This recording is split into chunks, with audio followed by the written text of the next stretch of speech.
नमस्कार मंडळी मी गणेश ठाकरे न्यूज आगरी चॅनलवरती आपलं सहर्ष स्वागत आहे। मंडळी अत्यंत महत्त्वाचं अपडेट आहे। आज केंद्र सरकारच्या आणि राज्य सरकारच्या माध्यमातून एक महत्त्वाचा निर्णय घेण्यात आलेला आहे। जे काही शेतकरी थकीत होते त्या शेतकऱ्यांसाठी एक महत्त्वाची अशी माहिती देण्यात आलेली आहे आणि त्या संदर्भात जवळपास 26,000 कोटीचा जो काही निधी असेल ते सुद्धा मंजूर केलेला आहे। अशा पद्धतीची माहिती आपण सकाळी घेतली होती।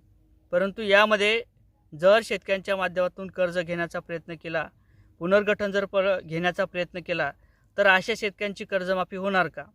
त्याचबरोबर कोणकोणत्या बँकेचं कर्जमाफ होणार, किती लाखापर्यंत कर्जमाफ होणार आणि कधीपासून हे कर्जमाफ केलं जाणार, या संदर्भात आपण थोडक्यात आणि महत्त्वाची अशी माहिती या व्हिडिओच्या माध्यमातून घेण्याचा प्रयत्न करणार आहोत।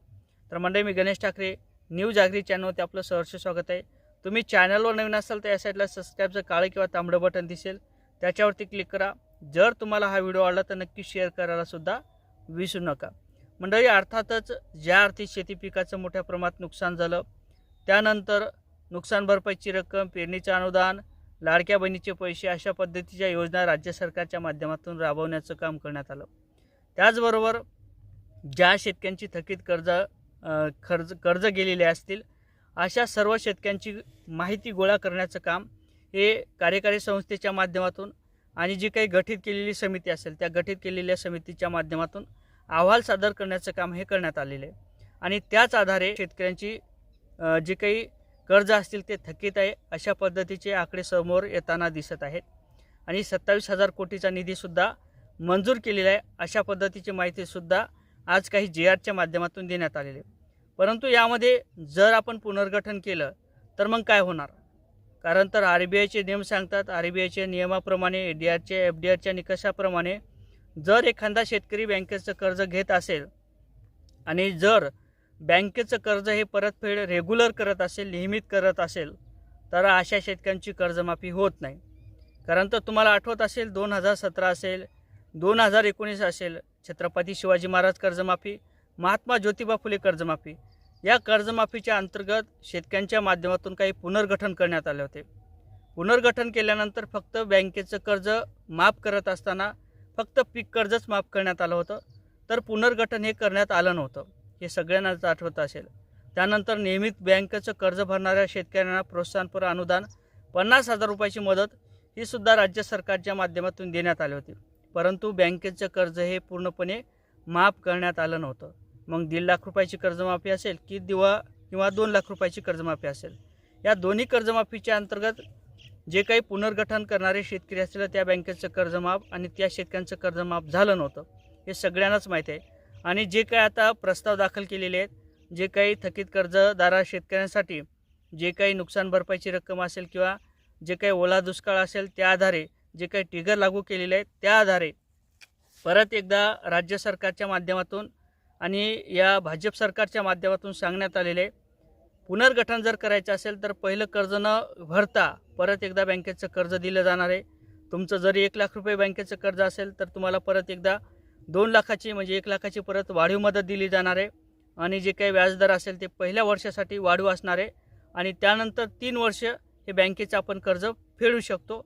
परंतु बँकेचं जे काही व्याजदर असेल ते 2 वर्षानंतर 1 वर्षानंतर कमी केलं जाणार आहे, अशा पद्धतीची माहिती येताना दिसत आहे। परंतु आपल्याला जर बँकेचं कर्ज घेतलं तर बँकेचं कर्ज हे माफ होत नाही। मग SBI बँक असेल, युनियन बँक असेल, बडोदा बँक असेल, महाराष्ट्र बँक असेल, महाराष्ट्र ग्रामीण बँक असेल, सिंडिकेट बँक असेल, BOI बँक असेल, पंजाब नॅशनल बँक असेल, अशा जे काही आपल्याला दत्तक दिलेल्या बँक असलेला या बँकेचं कोणत्या प्रकारचं कर्ज माफ होत नाही। ॲक्सिस बँक असेल ही प्रायव्हेट असेल आणि जर तुम्हाला ती दत्तक दिली असेल तर त्या बँकेचं मात्र कर्ज माफ होईल। HDFC बँक असेल या बँकेची जर तुम्हाला दत्तक दिली असेल तर त्या बँकेचं कर्ज माफ होईल किंवा जर तुम्हाला ती बँक दत्तक नसेल तर त्या बँकेचं मात्र कर्ज माफ होणार नाही। त्याचबरोबर मध्यवर्ती सहकारी बँक असतील, पतसंस्था असतील, या बँकेचं सुद्धा कर्ज माफ होणार आहे। परंतु जर आपण पुनर्गठन केलं तर मात्र कर्जमाफ होण्याची जी काही शक्यता असेल ती कमी होणार आहे। आणि त्याचबरोबर आता जे काही बँकेचं कर्ज असेल ते 2019 नंतर शेतकऱ्यांचं कर्जमाफ होणार आहे। कारण तर 19पर्यंत शेतकऱ्यांना कर्जमाफी देण्यात आली होती, 2017ला सुद्धा देण्यात आली होती आणि 19ला सुद्धा देण्यात आली होती। त्यानंतर 20चं जे काही बँकेचं कर्ज असेल, 2020ला घेतलेलं कर्ज असेल, हे मात्र शेतकऱ्यांचं कर्जमाफ केलं जाणार आहे. आता ह्या जे काही प्रस्ताव असेल हे पूर्ण बँकेचं कर्जमाफ केलं जाणार आहे. सरसकट हे कर्जमाफ असणार आहे. ज्या बँकेचं कर्ज आपण घेतलेलं असेल किंवा आपण टॅक्स भरत नसेल किंवा इन्कम टॅक्स भरत नसेल किंवा आपल्याकडे एखादी नोकरी नसेल, एखादं आपल्याकडे उच्च पद नसेल, आमदार खासदारकी असं पद नसेल, अशा शेतकऱ्यांचे मात्र निश्चित सरसकट कर्जमाफी केली जाणार आहे. 2 लाख रुपये असेल, 3 लाख रुपये असेल, जे काही कर्ज असेल ते पूर्णपणे माफ केलं जाणार आहे. अशा पद्धतीची माहितीसुद्धा मुख्यमंत्री फडणवीस यांच्या माध्यमातून देण्यात आली होती आणि जी काही गठीत केलेली समिती असेल त्यांच्या माध्यमातून सुद्धा तशा पद्धतीचे अहवाल सादर झालेले आहे. आता या पद्धतीने बँकेचं कर्जमाफ केलं जाणार आहे आणि जे काही मध्यवर्ती सहकारी बँक असतील त्यांच्या माध्यमातून सुद्धा आपले काही कागदपत्र जमा करण्याचं काम सुरू झालेलं आहे. बँकेचं पासबुक, 7/12, तुमची फार्मर आय.डी, होल्डिंग, अशा पद्धतीने बँकेचे जे काही पासबुक असतील, पॅन कार्ड असेल, अशा पद्धतीचे कागदपत्र मध्यवर्ती सहकारी बँक आणि जे काही पतसंस्था असतील त्या बँकेच्या माध्यमातून कागदपत्र जमा करण्याचं काम सुरू झालं होतं. आणि जे काही नॅशनलाइज बँक असतील त्या बँकेचं मात्र कोणत्या प्रकारची कागदपत्राची सध्या काही पडताळणी केली जात नाही किंवा कागदपत्राची जी काही प्रक्रिया असेल ती सुरू करण्यात आली नाही.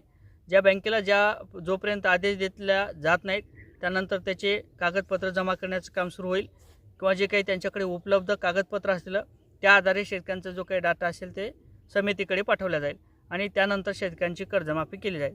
परंतु जे काही आताचा अहवाल सादर करण्यात आलेला आहे, जे काही GR प्रकाशित करण्यात आलेलं आहे आणि जे काही शेतकऱ्यांना दिलासा देण्याचं काम, हे पुनर्गठनचं जे काही पुनर्रचना असेल ते करण्याचं काम हे सांगण्यात आलेलं आहे.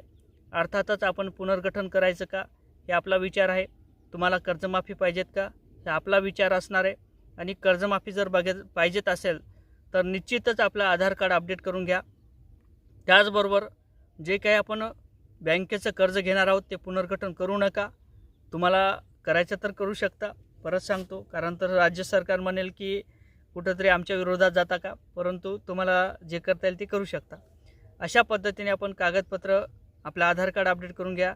तुमचं एखादा घरातील मयत व्यक्ती असेल आणि त्या बँकेचं जर त्याच्याकडे कर्ज असेल तर त्याचा मृत्यूचा दाखला, तुमचं स्वतःचं वारसाचं आधार कार्ड, तुमचं बँकेचं पासबुक, 7/12 होल्डिंग, असे जे काही कागदपत्र आपण कर्ज घेताना दिले होते असे कागदपत्रसुद्धा तयार ठेवा.